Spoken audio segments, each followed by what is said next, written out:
Our study last week, we were talking about Isaiah's, I guess Jeremiah is still on my brain, got into a discussion today with someone on Jeremiah 8:8. They saying that says that the Bible is false. So it doesn't. But Isaiah 22, and when we were talking about verse 4, Isaiah's grief and sorrow,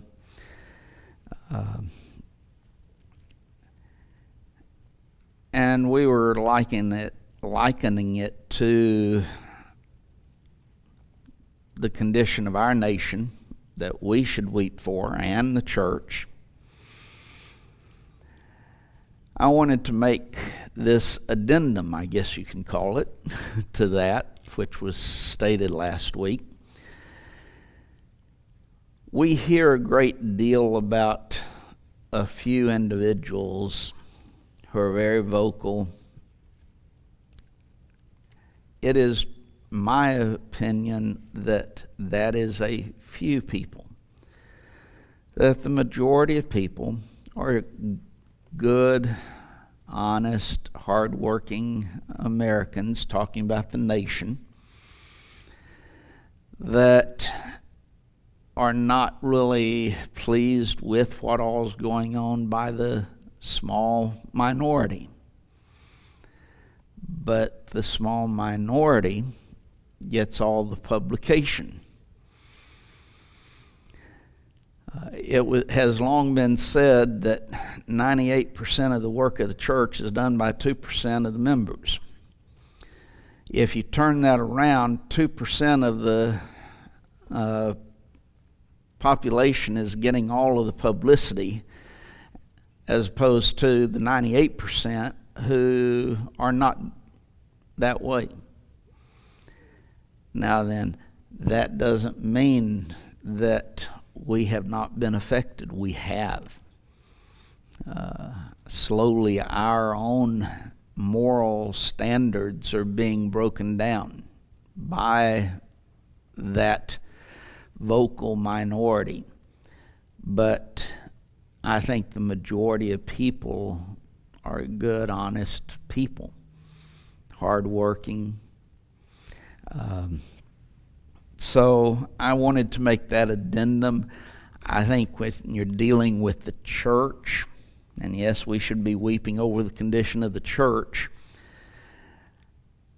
I think from the church's standpoint, we're in a far different type of situation. I think the majority of members of the church are just going along to get along. You've got some radicals out here that are pushing and pushing and pushing, and the majority of members are just going along, and you have a small minority who are trying to remain truly faithful and seeking authorization for all that is done. I know many years ago, and a long time before I moved here, I received a paper from a professor at Abilene Christian, I shouldn't call it Christian, Abilene Unchristian University,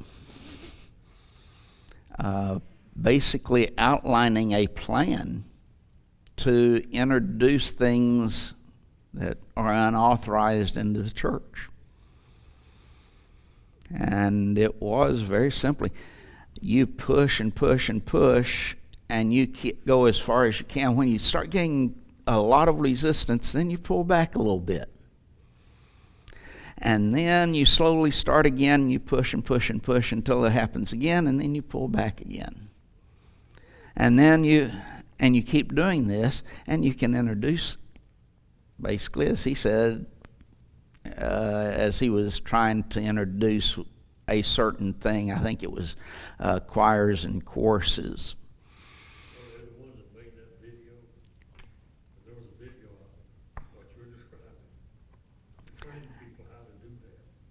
I don't know if they made a video. I'm not surprised that one was made. Well, I am a little bit back because a lot of times they want to hide things, hide how they're doing it. But there's the need to disseminate the information as to how to do it. So, yeah.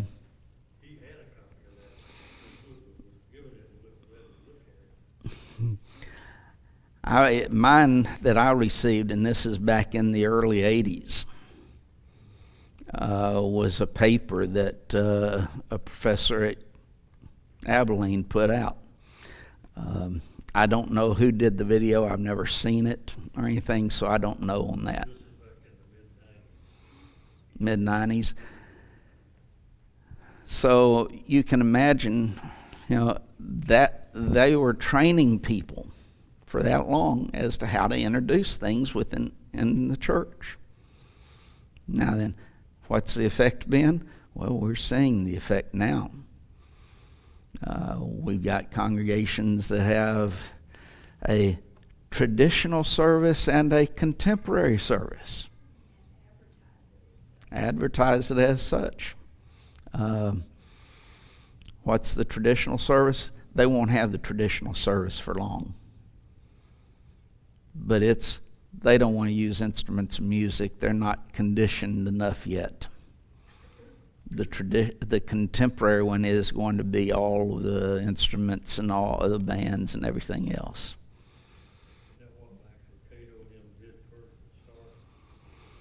Max Lucado did, but yeah.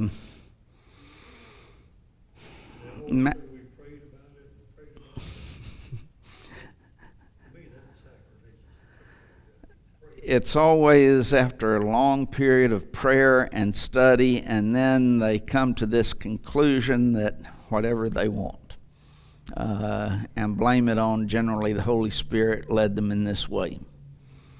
I know he didn't, but that's the way in which they announce it. As far as Max Lucado, I'm not sure he was ever a Christian. I mean, just to be blunt about it, his preaching was always more Baptist than anything else.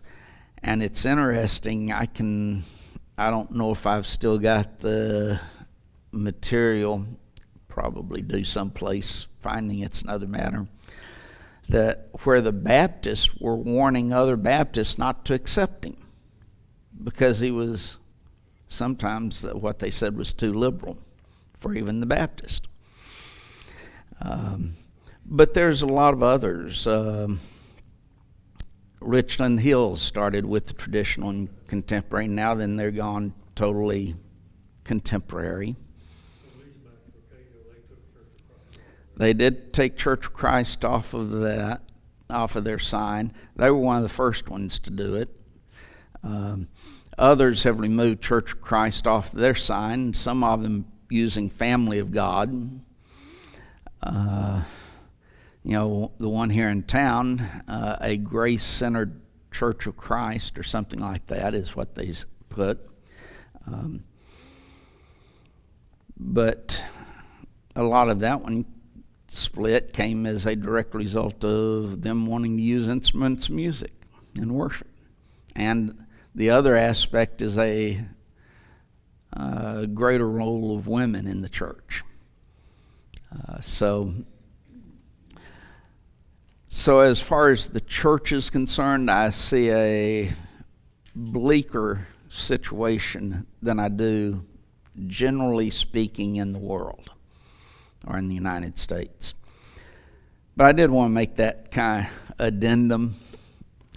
Now then we come, we're down to verse 5 in our study, and this is dealing with, in verses 1 through 14 of Isaiah 22, Jerusalem during a siege. And excuse me. In verse 5, he states that for it is a day of trouble and a treading down and of perplexity by the Lord God of hosts in the valley of vision, breaking down the walls and of crying to the mountains. Isaiah is in this looking into the future. And he sees that God has reserved a day of trouble. Now then, that goes back to the reason for his grief that he's talking about in verse 4, or verses 3 and 4. But specifically verse 4, I will weep bitterly. Why? Because he's seeing the future and he's seeing this time of trouble, this day of trouble. He mentions in the valley of vision. There's a couple of different thoughts on this. One is that it is simply a sarcastic phrase that he's using to show the lack of clarity of vision by Jerusalem. In other words, Jerusalem itself has a lack of vision, a lack of clarity in their own mind as to what to do, how to act. Now, of course, there should not be any. They had God's word. They had the prophets. So they didn't have an excuse, and thus, as they would put it, a sarcastic phrase, not an actual reality. There's some who think that Isaiah had a prophetic vision of this fight, the fight or the battle that's going to come, and that Isaiah himself is having this prophetic vision as to what's going to take place. And some just simply think that it's a valley near Ophel, as about to be, or that place is to be the scene of devastation. This valley of visions, this is the place where the devastation is going to take place. Any of those could be true. Just take your pick. But finally, there's the breaking down of the walls and of the crying to the mountains. The breaking downs of the walls of the city is what he's talking about here. Crying to the mountains. They're crying to the mountains. They should have been doing what?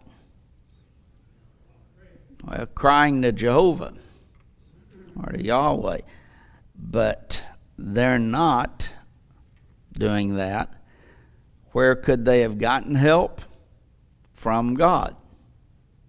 But they don't look to him. Well, they're looking to the mountains and seeking help there. So in verse 6, that Elam bear the quiver with chariots of men and horsemen, and Ker uncovereth the shield.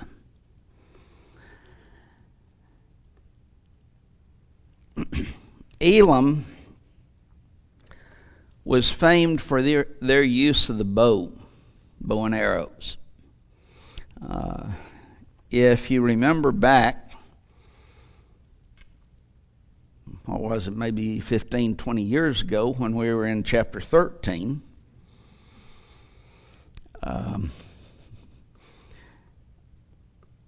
and verse 18, he says, their bows also shall dash the young men to pieces, and they shall have no pity on the fruit of the womb. Their eye shall not spare children. Well, there, the fame of the bow. Again, dealing with bow and arrows. If you look at Jeremiah 49 and in verse 35, it says, "Thus saith the Lord of hosts, behold, I will break the bow of Elam, the chief of their might." So Jeremiah is identifying Elam, the very strength, that which they are known for, that which gives them their military might, is the bow. And that God is going to break that bow. In other words, he's going to destroy their power. That's what Jeremiah is saying. During Sennacherib's time, Elam was, though, subject to the Assyrian power. So they might have had a contingent with the invading armies who came with the chariots and on horseback. So in that case, here's Assyria, Elam. They have joined, at least some of their people, their army has joined with the Sennacherib and his armies, the Assyrian armies, in this attack against Jerusalem. And so Elam bearing the quiver, well, that's the bow and arrow, with chariots of men and horsemen. So here they're coming with the Assyrians. Kir, that he mentions, they were also subject to the Assyrians. We see that in 2 Kings chapter 16 and verse 9. When it says, "And the king of Assyria hearkened unto him, for the king of Syria went up against Damascus and took it, and carried the people of it captive to Kir, and slew Rezin." So here they go, the king of Assyria, they carried the captives to Kir. Why would they do that? Because they were in control of Kir. So they were subject to the Assyrians. The uncovering the shield is that the protective covering of the shield would be removed to prepare them for battle. They would have the shield and they would keep it covered for protection. They would uncover the shield to prepare for battle. Jamieson Fawcett Brown pointed out regarding the quiver and the shield, said the quiver and the shield express two classes: light and heavy armed troops. So you have the light troops, you have the heavy armed troops, and so basically the entirety of the army is what they are being expressed by these two, as he puts it, classes, the quiver and the shield. In verse 7 then, that it shall come to pass that thy choicest valley shall be full of chariots, and the horsemen shall set themselves in array at the gate. The choicest valley would be in reality the south side of Jerusalem. It was where the valley of Hinnom would be. And this choicest of areas, choicest valley, is going to be filled with chariots. The horsemen would come up to the gate itself. Remember, this is at a later time, but remember Rabshakeh? It'll look a few people. I don't remember that. Rabshakeh was a general for the Assyrians. Someone turn over to Isaiah 36 and read verses 11 through verse 13. Because, and just as a prelude to this reading, this is Rabshakeh now that he's talking about. So, Isaiah 36, 11 through 13.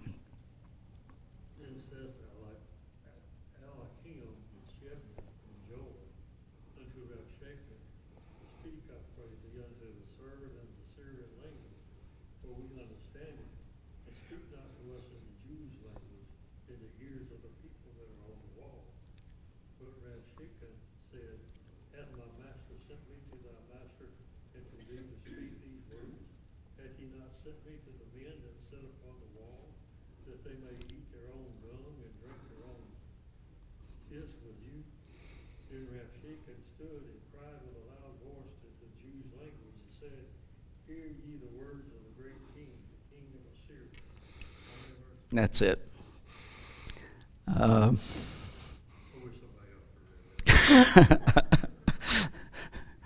Maybe I should have gone ahead and read that one.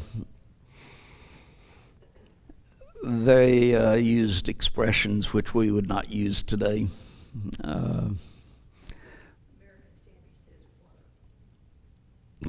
Water. They try and water down the actual meaning. King James expresses the actual meaning. But here's Rabshakeh. He's been sent from the king of Assyria, and he's come close enough to the wall. It's outside of the wall. Now, he's from the king of Assyria, and he's speaking to Jerusalem.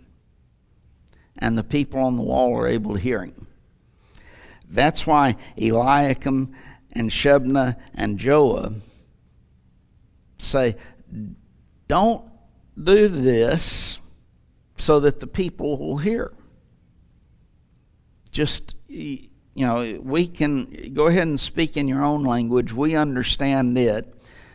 And we don't want the people on the wall basically to be discouraged, is the idea that's behind it. We don't want them to hear this and become discouraged. So speak to us in your own language. We understand it. And he says, no, I'm not going to do that. My message isn't just for the king and for youth. It's for the entire Jerusalem and for the people on the wall. They need to hear this. They need to understand what's going to happen to them. Well, everyone remembers, I think, what happens in that.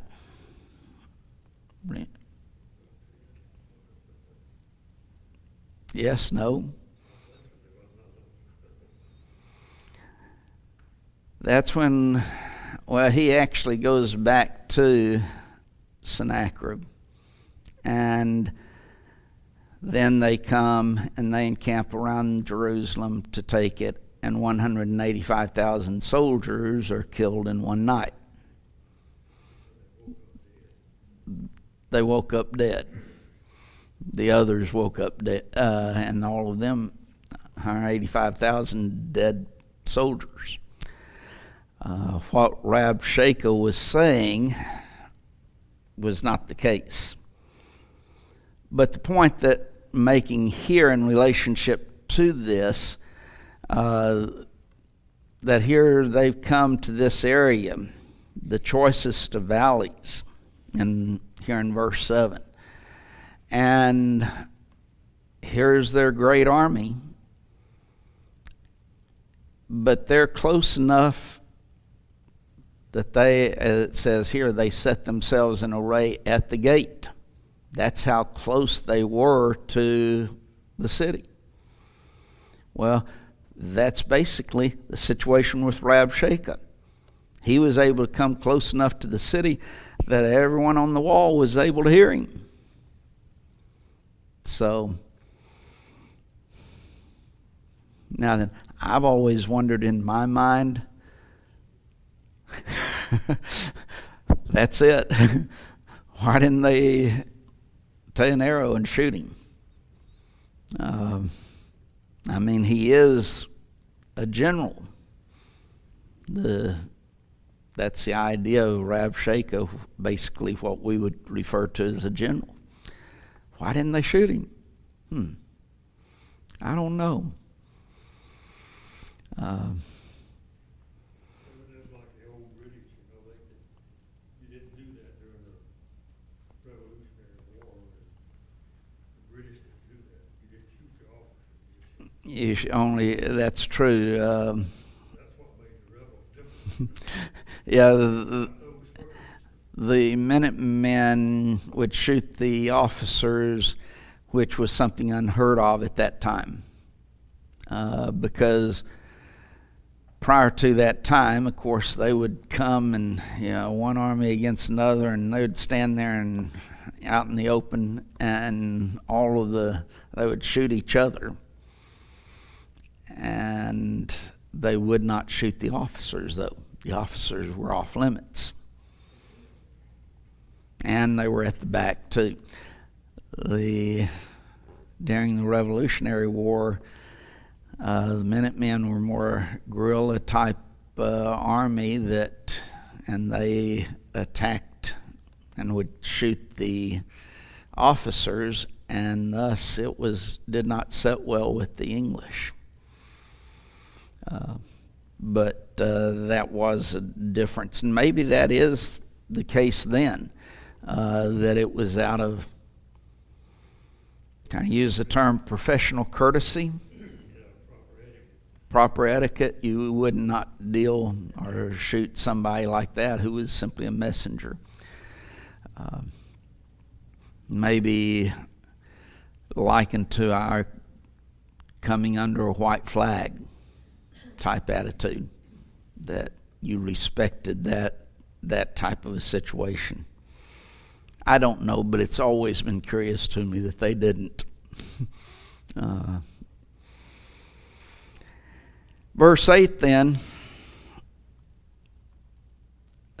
and he discovered the covering of Judah, and thou didst look in that day to the armor of the house of the forest.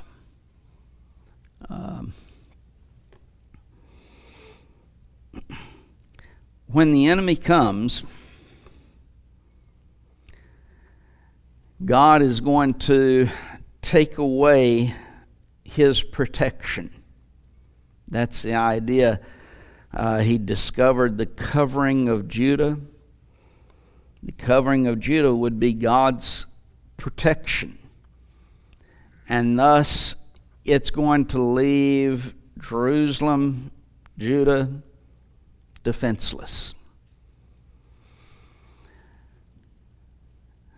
As you go through Old Testament history with Israel and Jerusalem, Judah,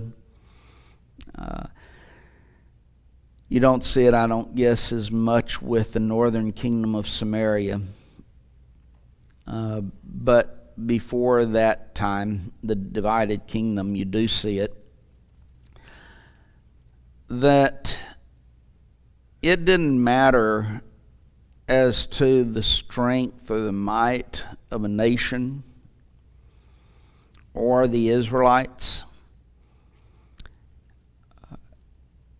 God is the one who is always in control of it. I guess a couple of good illustrations would be Jericho.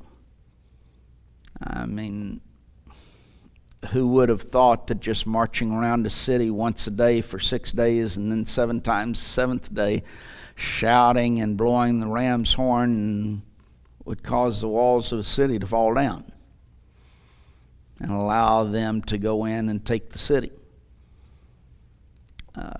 God was in control. Didn't matter how fortified the city was.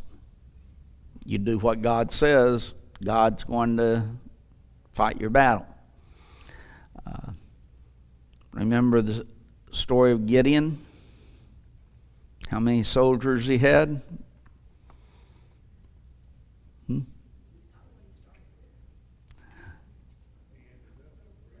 He ended up with 300. He started out with, I was saying it was 22,000, but something like that. It might have been 30. Exact figure. It doesn't really matter. And they were weeded down to 300. But with 300, he was able to defeat the Midianites. So that 300 had to have a lot of faith too. That's true. They would have had to have a lot of faith and trust in God in regards to God's going to fight for us.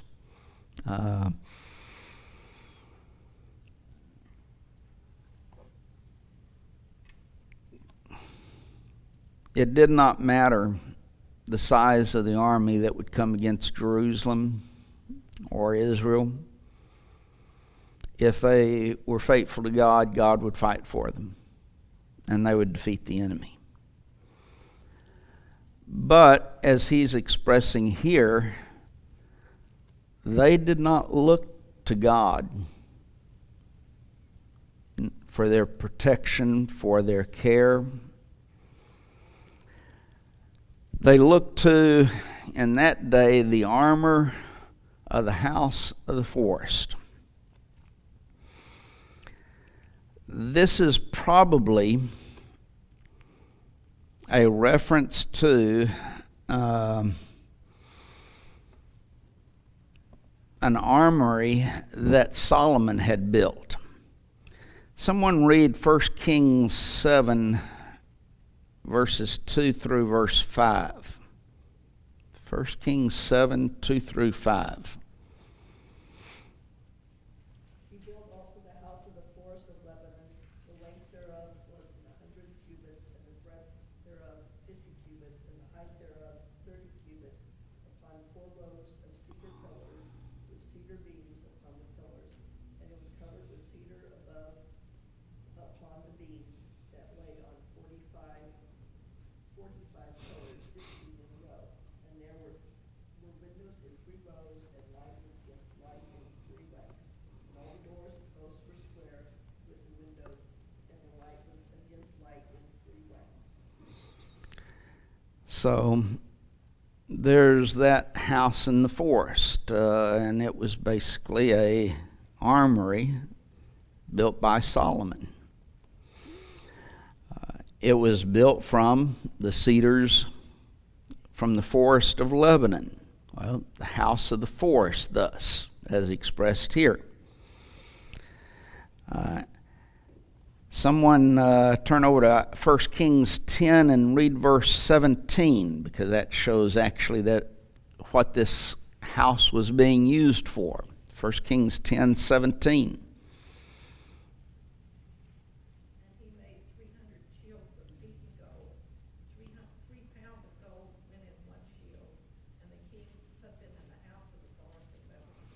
Okay, here's the shields that are being put in this house of the forest of Lebanon. There's a couple other passages, but we won't mention them so much. But God has removed His protection from them because they continued to live in sin. A lesson for us as well. God has promised His protection and His care for the Christian. We might not know all of the ways and means that God does things, how He protects us, when He protects us. we might be able to look back over our life and believe that, God was doing that at that time. But we don't know what all God does for the Christian and all of the ways that he does it. But we do have the promise that he will act on behalf of the Christian. The effectual, fervent prayer of a righteous man availeth much. It avails, and it avails much. What? God watching over and caring for them. What does anyone remember what Hebrews 13 verses 5 and 6 tell us?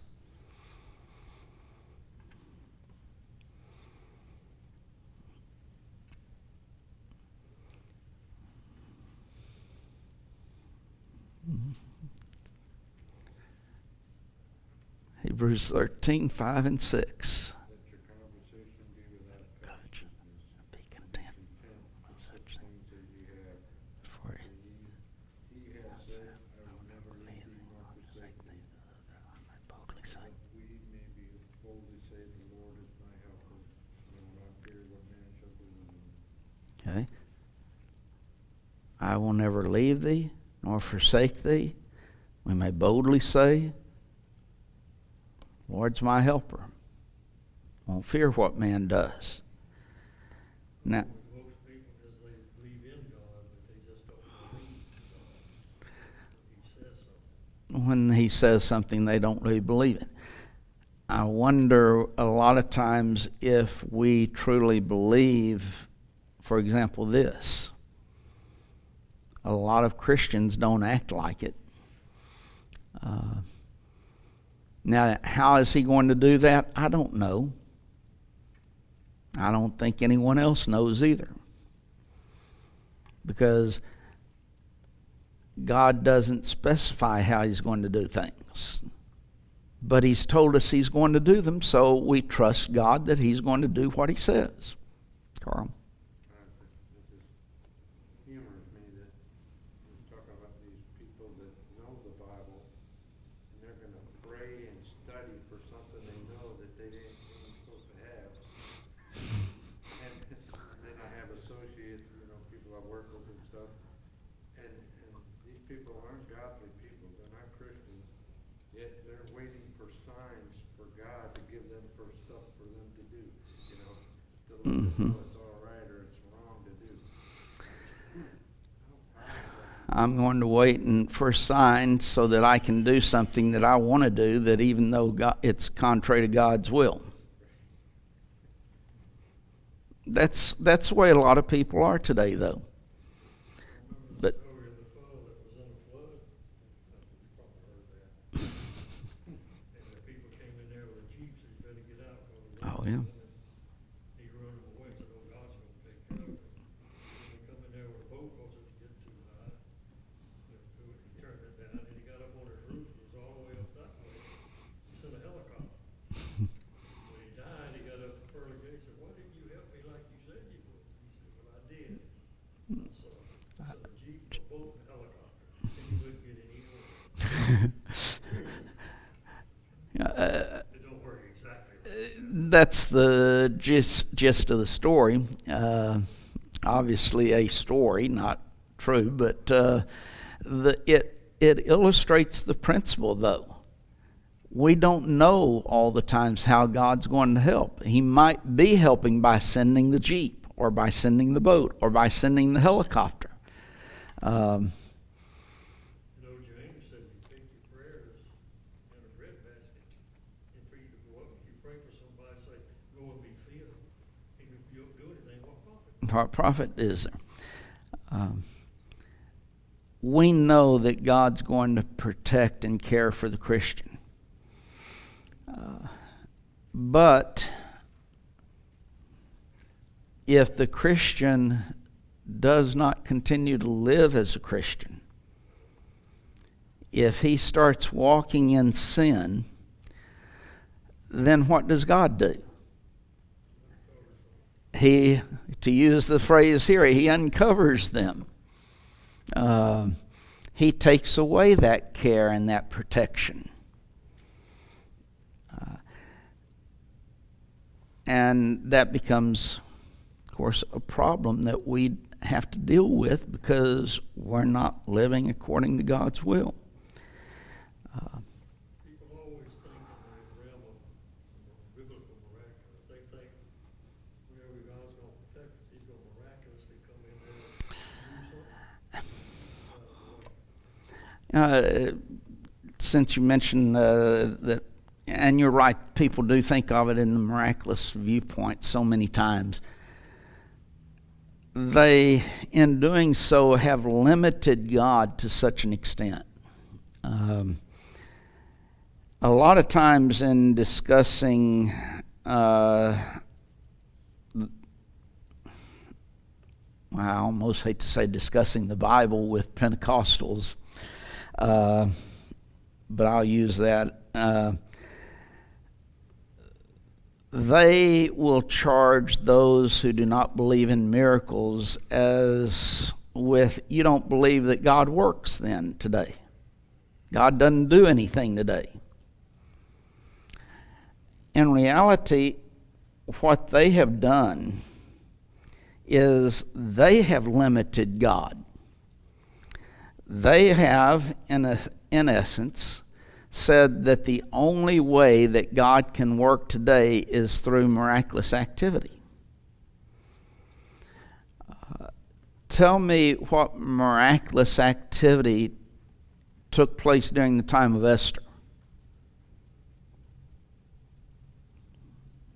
There wasn't any. Yet God was behind the scenes doing all of it. Joseph is another excellent illustration of that same principle. God was behind it doing everything, even though there's no miraculous activity involved. I think James 5, when he talks about Elijah was a man of like passions as we are, and he prayed that it not rain. It didn't rain. He prays that it does rain. It rains. Doesn't rain for 3.5 years. If you read the what takes place with Elijah, no miracle was involved. If a miracle was involved, then that destroys the illustration. He's saying Elijah was just like you and me. He prayed this, and just like you and I, God acted upon what he prayed. Same principle with us. If we will do what God says, then God will act on our behalf. He acts providentially, not miraculously, though. His hand is behind it, but he is using natural events and nature to bring about what he wants. And those who hold this idea of the miraculous so many times eliminate totally God's actions in the area of providence, so that the only way in which God can act is miraculous. Real quick, Carl. Weren't all the miracles in the Bible performed by somebody? Were all the miracles in the Bible performed by somebody? Boy, that is a question that gets into a lot of definitions. And I'm hesitant to answer it one way or the other because, for example, do you define creation as a miracle? Well, that wasn't done by somebody other than God doing it, but an individual, no. Is the process of revelation and inspiration a miracle? It's not done by someone, but yet is it miraculous in nature? That's why I say you get into an area of definitions when you're dealing with that. one individual, and this gets into a subject I really would not like to get into, but since you asked, tried to make a distinction, and I think I understand the intent behind it. I'm not sure that I agree totally with everything that he was saying regarding it, but you have supernatural, non-miraculous, and supernatural, miraculous. Now you're starting to say that not all supernatural actions are miraculous. Not all supernatural or God's workings would be within, even in that which we might call miraculous, like creation, like inspiration, revelation. Those were not, and again, trying to deal with some definitions, those did not produce wonder or amazement in people. Did it demonstrate the great power of God? To whom? Well, you don't have, it's not doing that. It's not for that purpose. Was it miraculous? Well, again, it depends on how you're defining the terms. But in the normal thinking that we have, yes, it would be that an individual, or that God performed the miracle through an individual. So is that a somewhat answer to your question? And again, that's a difficult subject to deal with when you're trying to deal with the totality of it. And that's more or less what I was looking for, is a description of, there's a difference between a miracle and miraculous, is the way I look at it. Something miraculous, that's more like providence of God, where a miracle is something that was performed by somebody. Miraculous comes from miracle. It's the same, except the tense that, or the whether one is an adjective or being used as a noun or verb, but it's the same word. Miraculous, miracle, same thing. You can't make a distinction there. God's working is in the area of providence or miraculous. God works those ways. And miraculous would be thus a miracle. So we'll start then with verse 9, then, Lord willing, next week.